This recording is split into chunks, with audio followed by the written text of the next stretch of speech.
الختام عليكم أحيي بابنا يا كرام. Salam alaikum wa rahmatullahi ta'ala wa barakatuh. Chers élèves, bienvenue dans cette capsule vidéo dont on va essayer de faire un petit résumé pour le cas de monohybridisme. Le monohybridisme, ça veut dire l'étude d'un seul caractère. Ça veut dire dans un croisement, lorsqu'on étudie un seul caractère, dans ce cas-là, on va parler de monohybridisme. دراسة صفة واحدة. Alors, pour le monohybridisme, généralement, il y a quatre cas de figure. Donc, le premier cas, c'est bien sûr celui de la dominance absolue, السيادة التامة أو السيادة المطلقة. Alors, qu'est-ce que ça veut dire la dominance absolue? On parle de la dominance absolue lorsqu'on a un allèle qui est dominant et l'autre qui est récessif. Alors, pour la dominance absolue, je vais mettre l'accent sur le croisement des hybrides entre eux, qui sont généralement if1 croisés avec if1. Alors, le croisement entre les hybrides, les individus de la if1 qui sont hybrides, le hujana, fima baynahuma, on trouve les résultats théoriques suivants. Pour le phénotype récessif, on trouve 25%, qui est bien sûr un quart. Et pour le phénotype dominant, on trouve une proportion de 75%, 3 quarts. Le deuxième cas de figure, c'est bien sûr, c'est un cas exceptionnel de la dominance absolue. حالة خاصة ديال السيادة التامة. C'est le cas de gel létal, مورثة المميتة. Alors dans ce cas-là, lorsqu'on croise entre les individus de la F1, ça veut dire les hybrides entre eux, le hujana fima baynahuma, au lieu de trouver ces résultats-là, on trouve des résultats qui sont différents. Pour le récessif, au lieu de trouver 25%, on a une proportion de 33,33%. Ça veut dire 1 sur 3.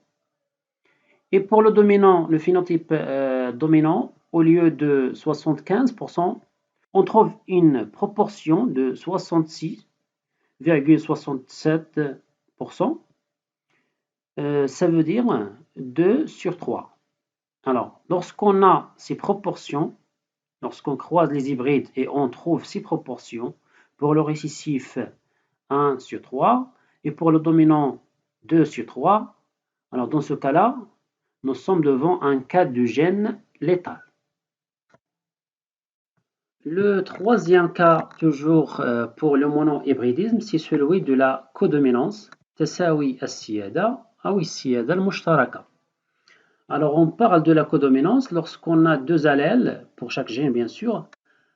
Les deux allèles, elles s'expriment au niveau de phénotype. Rappelez-vous, lorsqu'on a parlé de la dominance absolue, on a dit qu'il y a pour chaque gène, il y a un allèle qui l'emporte sur l'autre, ça veut dire un allèle qui est dominant et l'autre qui est récessif. Dans le cas de la codominance, les deux allèles s'expriment. Ça veut dire qu'on ne parle pas de la dominance d'un allèle sur l'autre. Dans ce cas-là, lorsqu'on a les deux allèles qui s'expriment au niveau de phénotype, on parle de la codominance. Alors, la question, c'est comment détecter les indices de la codominance dans un croisement. Alors, le premier indice de la codominance, c'est l'obtention d'un caractère intermédiaire chez la descendance. C'est lorsqu'on croise entre deux parents et au niveau de la descendance, on trouve un caractère intermédiaire ou bien un phénotype intermédiaire. Alors là, c'est un indice pour la codominance. Le deuxième indice, c'est au niveau des résultats obtenus lors de croisement entre les individus de la F1 hybrides. Ça veut dire les hybrides, comme dans le cas de la dominance absolue. Lorsqu'on croise entre les hybrides F1 et F1, on trouve des proportions suivantes. On a dit qu'il y a 25% pour le récessif et 75% pour le dominant. Alors pour la codominance, on trouve des résultats qui sont un petit peu différents. Alors les résultats obtenus lors de croisement des individus hybrides entre eux, on trouve 25% pour le phénotype parental 1 et 25% pour le phénotype parental 2. C'est-à-dire c'est du père ou bien de la mère, donc 25-25. Mais on trouve également 50% pour un caractère qui est intermédiaire, ça veut dire واحد الصفة وسيطة ديال الأبوين، دونك كنلقاو النسبة ديال ديك الصفة الوسيطة هي 50%، 50%. Et 25% pour le parental 1 et 25% pour le phénotype parental 2. Voilà, يعني les phénotypes des parents مقسمة ديك 50%، 25% pour chacune ou pour chacun. Alors, voilà en gros, c'est vous dire les résultats ou bien les indices de la codominance. Alors, le dernier cas, c'est celui d'un gène lié au sexe. Un gène lié au sexe veut dire un gène qui est porté par un chromosome sexuel, ça veut dire par un gonosome, soit par X, soit par Y. مورثة مرتبطة بالجنس هي مورثة محمولة على إحدى الصبغيات الجنسية سواء كانت X أو Y. إذا عندما تكون تلك المورثة المدروسة محمولة على X أو على Y، في هذه الحالة نتحدث عن مورثة مرتبطة بالجنس. Alors, la question c'est comment détecter, bien sûr, dans un croisement, que le gène étudié est porté par un gonosome, ça veut dire il est lié au sexe. كيفاش غادي نعرفوا في واحد الكروازمون أن هاد المورثة اللي كندرسوها مرتبطة بالجنس. Alors, il y a généralement trois indices.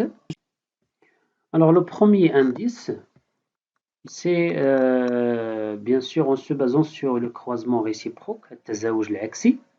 Si les résultats obtenus par le croisement réciproque sont différents au premier croisement, dans ce cas-là, on peut dire que le gène étudié est lié au sexe. إذا كان التزاوج العكسي عطانا نتائج مختلفة عن التزاوج الأول، التزاوج العادي، فأكيد في هذه الحالة أن المورثة كتكون مرتبطة بالجنس. إذا هذا مؤشر من ضمن المؤشرات طبعا. Le deuxième indice, c'est l'obtention d'une génération hétérogène, ça veut dire n'est pas homogène, malgré que les parents sont de race pure. Si on a des parents qui sont de race pure et on trouve au niveau de la descendance une génération qui est hétérogène, dans ce cas-là, on peut réfléchir, on peut penser que ce gène-là, il est lié au sexe. En effet, c'est une exception de la première loi de Mendel. هذا استثناء للقانون الأول لمندل parce que la première loi de Mendel dit que lorsqu'on a des parents qui sont de race pure, il faut obligatoirement que la descendance soit homogène.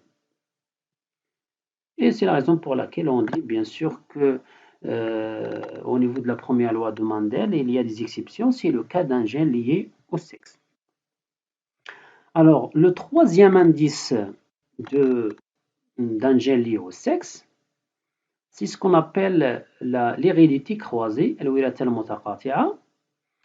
Ça veut dire qu'il y a une transmission de phénotype parental mâle à la descendance femelle et l'inverse. L'inverse, ça veut dire la transmission d'un phénotype parental femelle à la descendance mâle. الوراثة المتقاطعة يعني أن صفة الأب الذكر تنتقل إلى بناته الإناث، وصفة الأم الأنثى طبعا تنتقل إلى أبنائها الذكور. إذن هذا أيضا indice, مؤشر, c'est un indice qu'on peut ajouter aux deux indices précédents qui donnent des indications sur un gène lié au sexe. Voilà donc juste c'est un résumé de cas de monohybridisme si vous dire, mais Inch'Allah prochainement on va faire pour chaque cas on va réserver une vidéo bien précise dont on va expliquer chaque cas. سلام سلام كمسك الختام عليكم محيبا